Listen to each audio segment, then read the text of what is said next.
بسم اللہ الرحمن الرحیم۔ السلام علیکم۔ حضرت علی علیہ السلام کا فرمان ہے، جب رسی سخت ہو جائے تو سمجھ جائیں کہ ٹوٹنے والی ہے، اسی طرح جب حالات سخت ہو جائیں تو جان لیجئے کہ آسانی آنے والی ہے۔ بے شک ہر مشکل کے بعد آسانی ہے۔ سوچ سمجھ کر زندگی گزارو، کیونکہ جو آج مٹی کے اوپر کرو گے کل مٹی کے نیچے اس کا حساب بھی دینا پڑے گا۔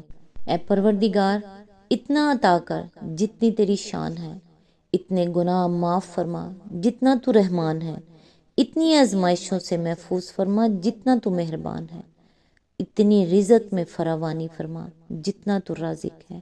اے غفور الرحیم، تمام مرحومین کی مغفرت فرما، تمام بیماروں کو شفا عطا فرما، تمام بے روزگاروں کو روزگار عطا فرما، رزق میں برکت اور کشادگی عطا فرما، حسد و بغض، کینہ اور بد نظری سے محفوظ رکھ۔ یا اللہ پاک، ان تمام نعمتوں پر شکر کرنے کی توفیق دے جو تم نے ہمیں عطا کی ہیں، آمین۔ آج انشاءاللہ سورہ الاحزاب کی آیت نمبر 49 کی تفسیر، جہاں سے پچھلی ویڈیو میں سلسلہ ٹوٹا تھا، آج انشاءاللہ وہیں سے سٹارٹ کرتے ہیں۔ اعوذ باللہ من الشیطان الرجیم، بسم اللہ الرحمن الرحیم۔ نمبر 5، فَمَتِّعُوهُنَّ وَسَرِّحُوهُنَّ سَرَاحًا جَمِيلًا، یعنی ان کو کچھ مال دو اور بھلے طریقے سے رخصت کر دو۔ اس حکم کا منشا دو طریقوں میں سے کسی ایک طریقے پر پورا کرنا ہوگا۔ اگر نکاح کے وقت مہر مقرر کیا گیا تھا اور پھر خلوت سے پہلے طلاق دے دی گئی تو اس صورت میں نصف مہر دینا واجب ہوگا، جیسا کہ سورہ بقرہ کی آیت نمبر 237 میں ارشاد ہوا ہے۔ اس واجب سے زائد کچھ دینا لازم نہیں ہے مگر مستحب ہے۔ مثلا یہ بات پسندیدہ ہے کہ نصف مہر دینے کے ساتھ مرد وہ جوڑا بھی عورت کے پاس ہی رہنے دے جو دلہن بننے کے لیے بھیجا گیا تھا، یا اور کچھ سامان اگر شادی کے موقع پر اسے دیا گیا تھا تو واپس نہ لے۔ لیکن اگر نکاح کے وقت مہر مقرر نہ کیا گیا ہو تو اس صورت میں عورت کو کچھ نہ کچھ دے کر رخصت کرنا واجب ہے، اور یہ کچھ نہ کچھ آدمی کی حیثیت اور مقدرت کے مطابق ہونا چاہیے، جیسا کہ سورہ بقرہ کی آیت نمبر 236 میں فرمایا گیا ہے۔ علماء کا ایک گروہ اس بات کا بھی قائل ہے کہ متع طلاق دینا بہرحال واجب ہے، خواہ مہر مقرر کیا گیا ہو یا نہ کیا گیا ہو۔ اسلامی فقہ کی اصطلاح میں متع طلاق اس مال کو کہتے ہیں جو طلاق دے کر رخصت کرتے وقت عورت کو دیا جاتا ہے۔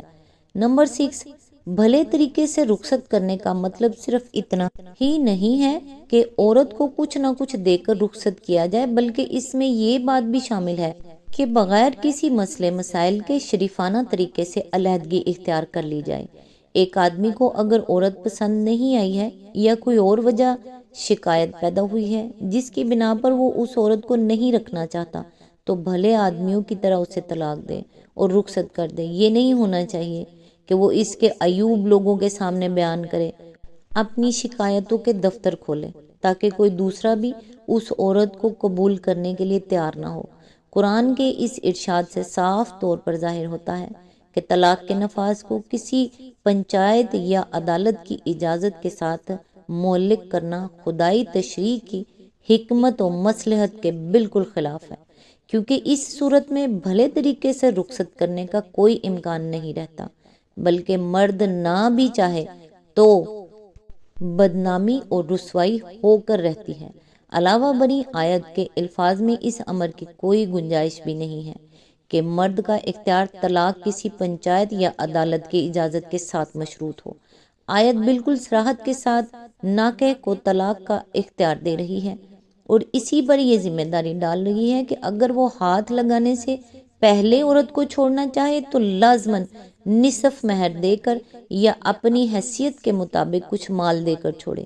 اس سے آیت کا مقصود صاف یہ معلوم ہوتا ہے کہ طلاق کو کھیل بننے سے روکنے کے لیے مرد پر مالی ذمہ داری کا ایک بوجھ ڈال دیا جائے تاکہ وہ خود ہی اپنے اختیار طلاق کو سوچ سمجھ کر استعمال کرے اور دو خاندانوں کے اندرونی معاملے میں کسی بیرونی مداخلت کی نوبت نہ آنے پائے، بلکہ شوہر سرے سے کسی کو یہ بتانے پر مجبور ہی نہ ہو کہ وہ بیوی کو کیوں چھوڑ رہا ہے۔ نمبر 7، ابن عباس، سعید بن مسیب، حسن بصری، علی بن الحسین یعنی امام زین العابدین، امام شافعی اور امام احمد بن حنبل نے آیت کے الفاظ جب تم نکاح کرو پھر طلاق دے دو سے یہ استدلال کیا ہے کہ طلاق اسی صورت میں واقع ہوتی ہے جبکہ اس سے پہلے نکاح ہو چکا ہو۔ نکاح سے پہلے طلاق بے اثر ہے۔ اس لیے اگر کوئی شخص یوں کہے کہ اگر میں فلاں عورت سے یا فلاں قبیلے یا قوم کی عورت سے یا کسی عورت سے نکاح کروں تو اس پر طلاق ہے، تو یہ قول لغو و بے معنی ہے، اس سے کوئی طلاق واقع نہیں ہو سکتی۔ اس خیال کی تائید میں یہ احادیث پیش کی جاتی ہیں کہ حضور صلی اللہ علیہ وآلہ وسلم نے فرمایا، ابن آدم جس چیز کا مالک نہیں ہے اس کے بارے میں طلاق کا اختیار استعمال کرنے کا وہ حق نہیں رکھتا۔ احمد، ابو داؤد، ترمذی، ابن ماجہ۔ اور لا طلاق قبل النکاح، نکاح سے پہلے کوئی طلاق نہیں، ابن ماجہ۔ مگر فقہا کے ایک بڑی جماعت یہ کہتی ہے کہ اس آیت اور ان احادیث کا اطلاق صرف اس بات پر ہوتا ہے کہ کوئی شخص ایک غیر عورت کو جو اس کے نکاح میں نہ ہو یوں کہے کہ تجھ پر طلاق ہے یا میں نے تجھے طلاق دی، یہ قول بلا شبہ لغو ہے جس پر کوئی قانونی نتیجہ مرتب نہیں ہوتا۔